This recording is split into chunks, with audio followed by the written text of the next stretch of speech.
Hey, everybody. Today we're going to be discussing what is better. Is it better to have a civilization based on government or mutual aid societies?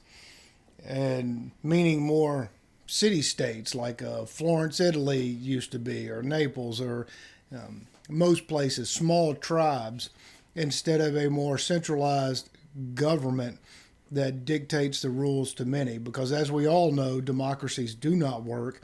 It is mob by rule. Even the founding fathers of the United States understood that. When most people wrongly say that we are a democracy, we are a republic. And that is what we are. Mr. Schmidt, we have been having some great conversations all day. We even brought some wine and cheese and crackers into the whole thing today. Just had a fantastic afternoon. So, with that, I'm just going to say, hey, how are you? Hey, doing well. We're there's not too many jobs that we can have where we're sitting in front of camera, inviting people in, where we're having cheese and crackers and wine. And we were having this discussion up at the study, and we're like, maybe we should make a video of it. So we just brought our snacks down here. So I hope you all enjoy. You're more than welcome to bring your own snacks to the party. Yeah, bring some cheese and wine and crackers. It's an interesting proposition because it's something that I wrestle with, and it's one thing that most churches are is a mutual aid society. Normally, if someone within the congregation has some sort of ailment or they have some sort of need, that the church itself does its best to attempt to provide for. And that is one good thing about churches in general. And it seems to me, and if you are a student of history, that you would be more inclined to believe that isn't it better for people on this street to take care of each other. We have an elderly woman close to the end of the driveway. I think it would be better for our neighbors to stop by and check on her, to give her peace in her old lonely age than having hospice come by, or not hospice, but the home health care people coming in and checking on her. I think that is infinitely better. It's a better use of our time and the financial resources that are paid by mostly taxpayers, is that we hire strangers to go into people's home to give them almost no medical care. They're not, most of them, except for some, they do have nurse rounds and stuff that they do too. But mostly it's inexperienced people that go and just check on the basic needs of the elderly. I think that is better than nothing. But at the same time, that is a big separation from humanity. The people that can handle issues the best are the people that are closest to them. We have such a large state that we're even in Texas. I mean, the people in Austin have no idea really what's going on right here in rural East Texas. I mean, you can really go to the city of Marshall, which is 30 minutes down the road, and they don't really have a good grasp living in Marshall of what's going on in the surrounding counties, what's actually going on to the people that are producing, like the farm here, that they have no idea what's going on. They want to put all these big burdens on producers, but then they don't like the high cost of food when they go to the grocery store. And there has to be some kind of disconnect. Someone's got to bring those things together. When you have a large centralized government, you don't have a grasp on that. You want to think you do, and that's why we have this elected official system that we think we have, where we put people from the local communities into these places, but they don't actually do anything. They get corrupted by the lobbying system and the revolving door of medicine and healthcare and everything else that goes on. And the whole system becomes corrupt. What you thought you were doing was something good when it's really not. We can't take this laissez faire system, the hands off of what we've grown accustomed to in this country and mostly around the world. If we really want things to change, we have to be involved in our communities, number one, be active members, and we want a better system. We can't sit back and say, well, I'll have somebody do that. If you really want something to change, you need to take an active role in it yourself. Whenever you say active in the community, I know people that would say, "Oh, I'm so active in the community. I do this." In the South, we have well, the Carnival. It's the I'm having a Mardi Gras, having a brain cramp. So we have this, and so people go and they get all dressed up, and we have these balls and make these floats and do these things here, all the way up into northern Louisiana and East Texas. We'll have these things, and they think that is being involved in the community, or going out to do a 5K run or something like that. That's I'm involved in the community. I get to go and say hi to other people that are supposedly movers and shakers in the community. That does not mean you're a part of the community. You're still way separated, and the communities are so large now. Even in a small city like Marshall, Texas, basically 25,000 people. Well, that's still too large because you're segregated into so many different little pockets of that town everywhere. That's why I'm such a strong believer, the older that I get, that the Indians, Native Americans, had it right to have really small knit groups that took care of themselves. They respected the elderly. They respected the knowledge that was passed down to them from all angles that you can see. That's what had happened, and it wasn't a situation so much. We were taught in school that there was a lot of tribal uh, competition and killings amongst everybody. That's why you needed a bigger centralized government and big police system. For the most part, from everything you can gather, that is not what happened. It did happen, but it didn't happen on the level that I was made to believe whenever I was a little kid. And you think of the police. We had somebody steal a saddle out here several years ago. Would it have been easier for us just to take care of that guy? To say, hey, let's go get that saddle. I know you just sold it. Let's go get it. See you around here again. We're going to take that bat over there and break your hand. Maybe rough him up just a hair, not hurt him, but just scare the crap out of him.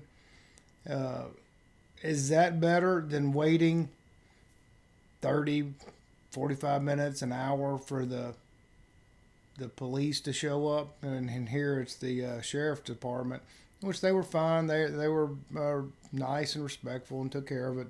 But the thing is, what if that had not have been a saddle? What if that would have been an armed person coming into the house? And then you had the ability to call. Then it takes 45 minutes for them to get here, or 30 minutes, or 15 minutes. We have to learn how to protect ourselves, take care of ourselves, take care of our neighbors, to have our own system of responsibility instead of always relying on that other person, that other entity that we consider government, that is supposed to be all encompassing, the all big daddy of them all, to take care of every single need, when in fact it is incumbent upon us to be able to take care of our needs. I think if for whatever reason you're in a bad spot, you need help with whatever, you have a roof leak, you have a help with some animals out at the farm, or whatever it is that you need, one of your first thoughts should be, well, I need some help. Who in the congregation, who in my immediate circle can I call for some help that I know I can rely on and trust? You can't do that with government. You can't just, there's not a 911 government call to, hey, I need some help rustling up these cows out here. Or, hey, I need help because my mom can't make it down the stairs and I broke my leg. I can't do it. It's just we've evolved into this brainwashed notion that we need big government. And then you always hear, oh, what about the roads? There's a million answers for that, and which we could go on to. That's a whole nother separate video of how easy that issue is. But there is no reason, in my estimation, Mr. Smith, that we should have anything other than mutual aid societies in small numbers that can look after and take care of each other, and And as with all things, just like capitalism, we say capitalism is wonderful. That it's a fantastic notion, except when it becomes too big, too concentrated in certain areas of big business that end up controlling all of the politicians, and then it becomes fascism, which is what we certainly have today. And there's no disputing that. That's just a fact. And so then you need these start over buttons.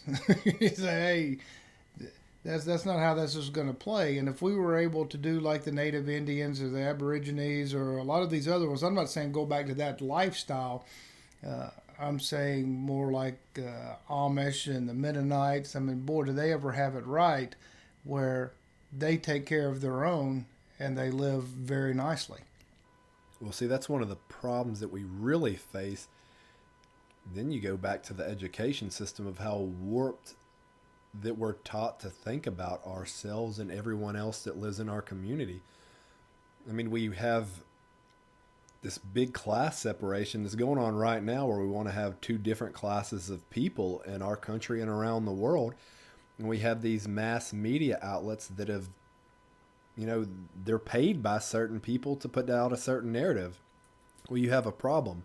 How do you sway the vast majority of people to go back into this system?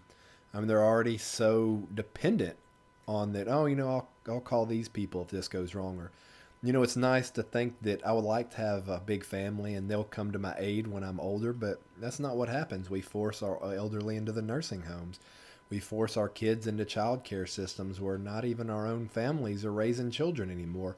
We have strangers every step of the way.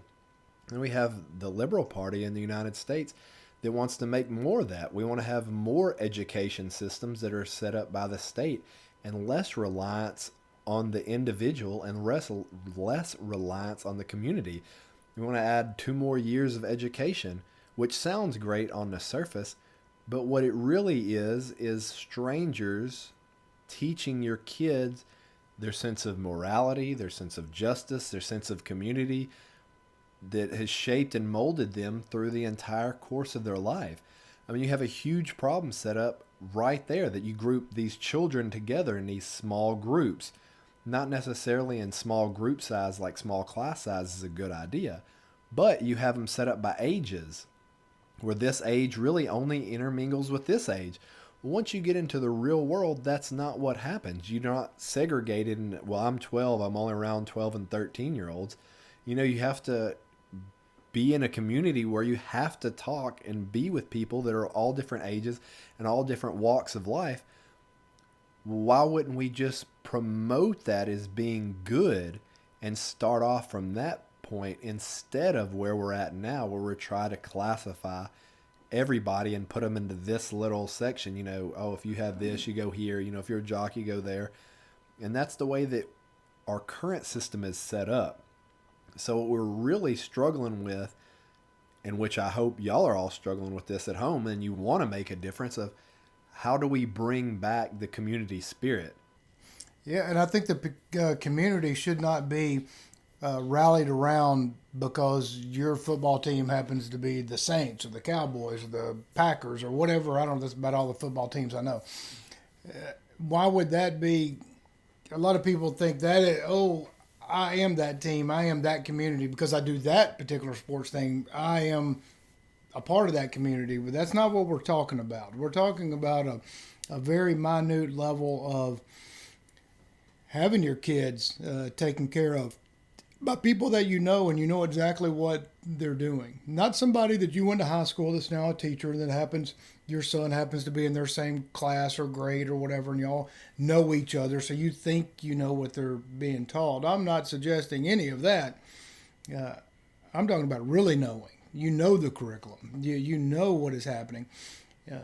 Instead of just forcing this practiced authoritarian nature of I'm going to sit in this chair as a kid, which I'm not designed to do, and I'm going to only not talk. I'm only going to talk whenever the bell rings, where I have explicit permission for a few seconds in the hallway, and then I got to hurry up and run to the next spot. Well, nobody is meant to learn that way. It just is, it's totally unnatural, and it is an indoctrination camp, and it has been for a long time, and it's only getting worse. And then to take it another step further is to bring back the apprenticeship notion of society, where if instead of having our shoes made in China and Vietnam, well, why not have really super high quality things made here by small families, small business, and people insisting on high quality and longevity of their products and supporting that local community. And instead of going to Nike or whatever university to learn how, or to go get an MBA to work for Nike or some other shoe company, any shoe company, and have it outsourced to someplace else, why not just go to the few places left in the United States, or in, well, there are quite a few in England still, and a few in Italy. If you got an interest in that, you go learn. You go sit in there and you learn from them. They'll pay you a little bit, maybe pay you a lot, depending on your talent, and you learn so you can go out and then do it on your own, just like a butcher shop, or just like being a nurse. Instead of going to all those years of nursing school, why not just spend the equivalent time on the job training with them overseeing you to make sure you don't make mistakes? That is how you really learn. Because I know a lot of nurses, and well, I've actually had a lot of interest in hospitals and been involved in them for a long time. And I know quite a few of them that said they did not really start knowing what to do and how to be a nurse or doing their profession in the medical field until after they got out of school. School did not provide them the necessary tools to understand and equip them with how to move forward. They ended up having to go to that job and then learn it on the job. That's like if you talk to pretty much any young adult that's in college, they know that they're not going to learn anything from their institution. They just have to get this piece of paper so that they can go to whatever job they really want, and then they know that the job is going to teach them what they want to know. Yeah, the only exception to that is some of the extreme, high end of the Ivy League schools. You know, that's a whole different thing, though. But what we could do is cut down a lot of the education system by having apprenticeship programs. Mm-hmm. Then you can have more specialized learning institutions that are equipped for those jobs. And you can have more higher paid, better quality jobs and a better standard of learning if you have the institutionary systems back off and you have the apprentice system step forward. Like, there's no reason that you need to go to college and spend 4 years in college to become a licensed plumber or an electrician. It's ridiculous. There's no reason that you should have to know like 4 years of world history or algebra or whatever other liberal arts programs they make you do because it pays the college money, when you can go and learn on the job. I mean, it makes a lot more sense to do that. It makes a lot more sense. And some people are just apt to find their own way. You know, in school, that was a perfect example of what we were talking about before, earlier, out on the in the study porch, was that I did not enjoy reading whenever I was in school from a young age until I graduated. And then immediately after I graduated, I found that I really loved to read. So I just, especially over the past 25 years, have been an avid reader. And I don't understand why. Well, I don't understand now, but I don't understand why you're put in a situation where, oh, you have to read this with no explanation, no anything, no incentive on why this is important, why you would want to know this information. Just shut up there, little Johnny boy, and read your whatever crap they want you to read. And some of it is probably good, but most of it is just a little series of bullet points that this happened here, this happened there, this is what these guys did here, with no in-depth learning or understanding why and how. Well, that's the biggest problem with institutionary learning is you have to learn a wide array of things to put you in these different courses. You have to know this big broad span, and then you move up in your education, you narrow it down. Then you move up in your education, you narrow it down and narrow it down, instead of just starting from a narrow point to begin with and saving everyone a lot of time, money, and resources of just starting out on a more narrow path. Yeah, for sure. And this is something that is so vital to understanding that as societies grow and they become more, all these government entities, no matter if you're in the United States or wherever you are, they want to expand. That is their natural propensity, is just to grow. So these things, what do you have to do now? You have to have a permission slip from the government to get married. You have to have a permission slip from the government to do anything, whether it is to sell flowers, whether it is to, here at our farm out here, whenever we were selling a lot of food before this, whatever you want to call it, occurred 2 years ago. I mean, I think we have 26 different licenses that we had to have just to sell a variety of lettuces.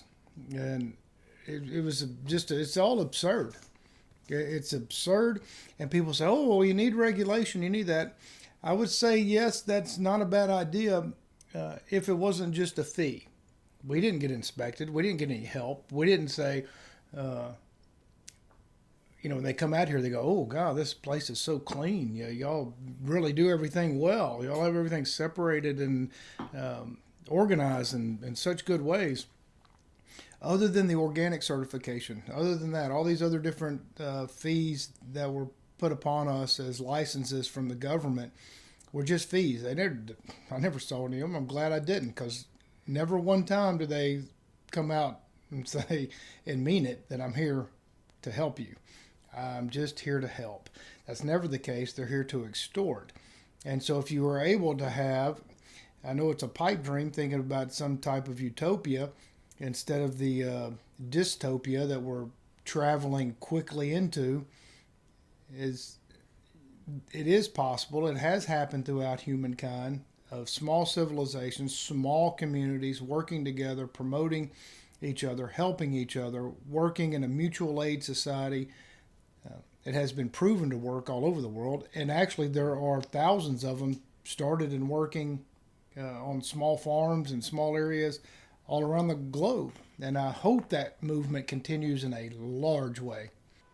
You want that movement to continue, but then you can look at some of the places like in Thailand where they've tried to have some of those, and the government has came down and send the military in and shut them down. That's happened all through the course of the world. I mean, people try to start these little communities and they get shut down. I mean, you can just look at some of the farming videos of local farmers that wanted to go sell at farmers markets. A lot of people out there don't even know that farmers markets in the United States are illegal. It did not go through the Food and Drug Administration, so therefore it's illegal. And you think that sounds kind of crazy, but there are documented cases of people that were selling just whole milk from their cows to the community, and they sent SWAT teams into their farm, confiscated all the milk they had, poured it out, confiscated and killed the animals for no other reason than that they didn't have regulations. But the local community deemed, through their paying, they voted with their dollar that that's what they wanted. When they had these outside government entities that they are forced to pay, came and shut down their local farmers and forced them to buy the milk from big institutions, whether it be from their local Walmart or It's really quite outrageous. And being a farmer for a long time now, and knowing a lot of other farmers around the country, it is extremely disturbing. For one, most people don't know where their food comes from. Hence, much better to go back. And I'm not talking about go back to living like a native Indian, but I am talking about going back into a nature-oriented way of living where you have an appreciation for the earth, not just, oh, I think there is a climate change or there is some sort of pollution and all that sort of thing. We just start with your own lives and just say, well, I want to get to know if I like meat, if I like a steak. Well, I want to get to know that animal and love that animal and appreciate it because it is about to be a part of me. It's not some separate entity. It's not something out there now that what happens is before these people become that animal, these animals are tortured. They don't. They live in small cages. It's bad. There's no appreciation for the life that they're consuming. Most people think chicken is just a little bitty thing they see in their salad. They didn't know that it was running around. Well, in most cases, it wasn't running anywhere. It was in this little tiny spot with crap all over it and horrible, and injected with all sorts of antibiotics and steroids and everything else. I'm glad you brought up climate change, because let's look at that from a spiritual aspect of what the individual can and should do. When people bring that notion to me, my first reaction is, okay, well, what are you doing as an individual to stop it? Oh, well, I can't do anything. I'm just an individual. What do you mean you can't do anything? I mean, how much money do you spend on these trinkets from China? You could stop that out of your day. How much money do you spend just running to town to go get something instead of waiting and saving to go make one trip? How much money do you spend because you left the TV on? You're concerned about power. Well, you left the TV on all night. You have the air conditioner on instead of opening the windows and doors. You don't go outside.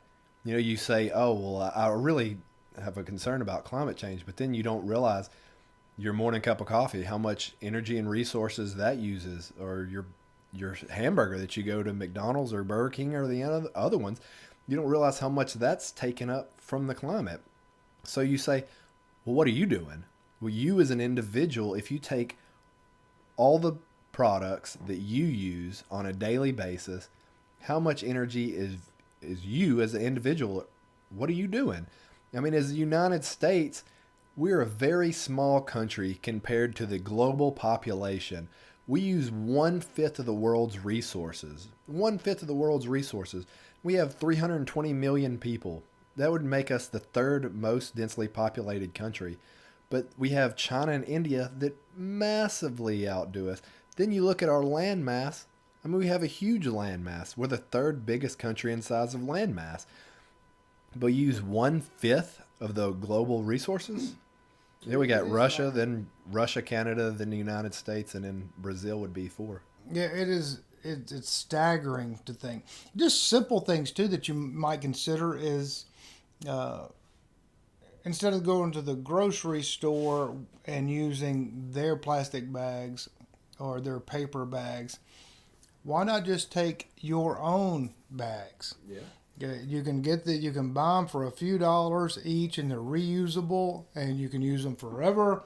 Well, I'll say forever until just normal wear and tear wears them down. But there's so many small things that us on an individual scale can do to alleviate just pollution in general. But then you have to think, how are we going to hold the people accountable, such as the ones holding the big global climate deal that we were just talking about a minute ago? You have Prince Charles and all these big boys talking about all these different taxes and how we're going to have carbon tax for this and that. And well, hell, you go to the climate deal and on your big old huge jet with your entourage, and everybody else is paying the bill for you, and you have, you got 1% of the 1% that have such a massive tax, or not tax, but a carbon output that they want to have a carbon tax for, which they'll have loopholes around that the way they already do now with how they just pay taxes. So it's an interesting proposition that we allow things to expand to such a level that we separate ourselves from all of these things, when in fact, when that happens, like most people in the world now, we feel like something's missing. There's something not there. They're like little holes in us. We're not complete. And I firmly believe that it's because we have separated ourselves fully from each other, from the earth, from what we eat, from who Who made your shoes? Who made your shirt? Where did this come from? I don't subscribe to their religious philosophy, but the Amish and the Mennonites are just fantastic in their societal structure, as far as I can see. Well, you can bring a lot of those things to a smaller scale in your own life. For instance, you just brought up people not knowing where the food comes from. You've been out to restaurants, people at home, you've been out to restaurants. How many times do you go out to eat and you see people all around you that are with one or two of their closer friends or their family or whatever, and everybody's on their cell phone? So not only do you not know where your food comes from and don't care where your food comes from, and then you're out with other people that are actually human beings right next to you, and you're holding what is a piece of glass with a light behind it. Like, something that always irritates me to absolutely no end is when you're checking out somewhere and somebody gets a call or text and there's a human in front of them and they stop communicating with the human to answer their phone or to look at their phone. That is the most rude thing anyone could ever do. When I see that, I really want to just go out and destroy that person. Like, you have a human in front of you and you are worried about something that has no timer on it that you can talk to anytime. Like, that can be saved. It's not going anywhere. But that person that's in front of you, that's a real human connection that you're missing out on, because life is made up of all these little human connections. What do you think you're going to remember more? That funny text that somebody sent you while you're checking out? Or what if you just had a interesting conversation with the person that's in front of you? Wouldn't that improve customer service? Wouldn't that improve your experience as a shopper? Wouldn't that improve your experience as a human being? Wouldn't that improve just your entire life? You might come home and say, man, I really had a good conversation with the person that was checking me out. It was really nice. But no, you said, oh, well, I got a cat video from my aunt, or, something stupid that you're not going to remember. That drives me insane. Well, everything goes back in this conversation to when society in a country gets so large, whether it's in population or geographical area. You can see even like Hong Kong, for example, hugely populated. That city, most people are very alone, and there are a lot of people there.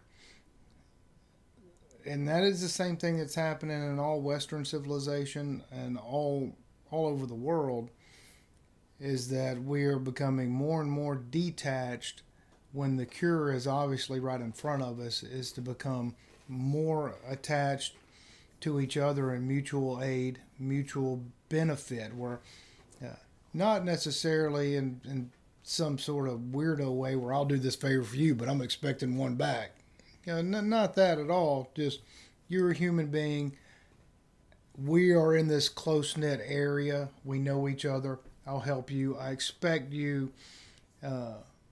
would respect me sometime whenever I see you, whether it's to wave and say hi, whether it's to go check on my mom down the road or anything else, because we are neighbors. And that is theoretically what neighbors should do. And if we had this neighborly mentality, instead of all these neighborhoods where people don't even know their neighbors, they might talk to them once or twice a month, or might have a monthly get together in the neighborhood, or quarterly or whatever. They don't know each other. They don't know each other at all. And I think that's a big unfortunate set of circumstances that's happened to the Western culture, when in fact we could easily turn that around. Easily. All these little communities you see all over the United States that are, I say gated, but some of them are gated, some of them are just open, and you have this geographic, they call it a certain neighborhood, whatever that certain neighborhood is.